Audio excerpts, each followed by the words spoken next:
Presidente, senhoras e senhores deputados, senhora Ministra, mais do que em qualquer outra circunstância, esta crise está a demonstrar a importância do Estado Social e a demonstrar de forma tão clara que até aqueles que normalmente o procuram desvalorizar ou até olham para ele com certo desdém, são agora forçados a dar a mão à palmatória e reconhecer a sua importância. E não há dúvida, de facto, o Estado Social está a ser absolutamente decisivo neste combate. Mas se é verdade que a resposta sanitária está a pôr à prova o Estado Social e, em concreto, ou muito particularmente, o SNS, também é verdade que a resposta aos problemas sociais e económicos que esta crise está a provocar irá pôr à prova as opções do Governo, sobretudo em matérias laborais, em matéria de apoio às famílias e no que diz respeito à sobrevivência das micro e pequenas empresas. Por outro lado, Sra. Ministra, esta pandemia convoca-nos a pensar num futuro que respeite os equilíbrios ambientais e que esteja à altura dos desafios climáticos, o que nos obriga desde logo a impedir que tudo fique entregue ao mercado.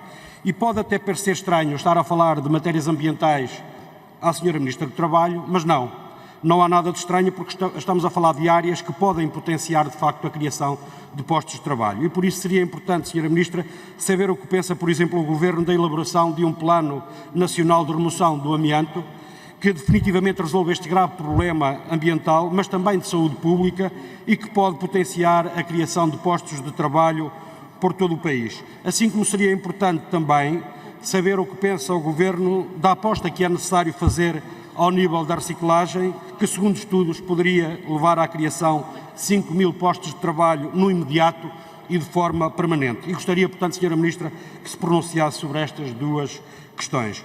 Para além disso, é necessário garantir o rendimento aos milhares de pessoas que ficaram fora dos apoios. Falamos sobretudo das pessoas ligadas às artes e à cultura, mas de uma forma geral a todos os trabalhadores independentes ou que estando numa situação, do ponto de vista laboral, precária e que ficaram sem trabalho, mas também ficaram sem acesso a quaisquer apoios. Quanto às micro e pequenas empresas, no imediato, os Verdes já tiveram a oportunidade de propor ao Governo a criação de um fundo de tesouraria e também a suspensão do pagamento por conta para essas empresas.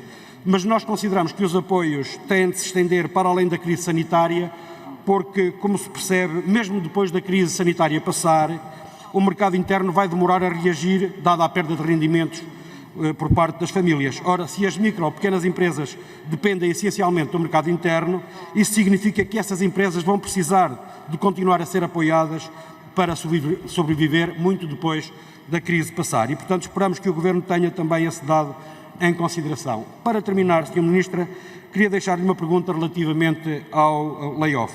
Nós temos visto algumas forças políticas a defender o prolongamento do regime do layoff e isso deixa-nos preocupados. E deixa-nos preocupados porque o layoff implica uma perda substancial dos rendimentos de quem trabalha e, portanto, estamos a falar de 1/3 dos rendimentos e 1/3 dos rendimentos numa família é muito rendimento.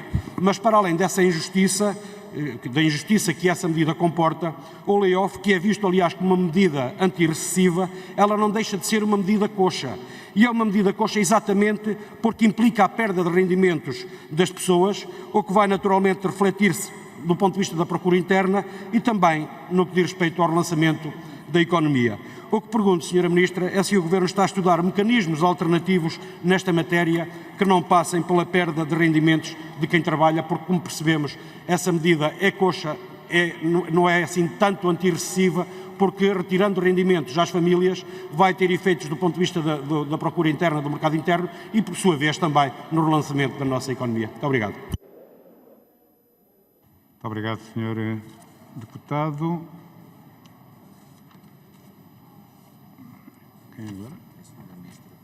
Para responder, tem a palavra a Sra. Ministra do Trabalho e Solidariedade.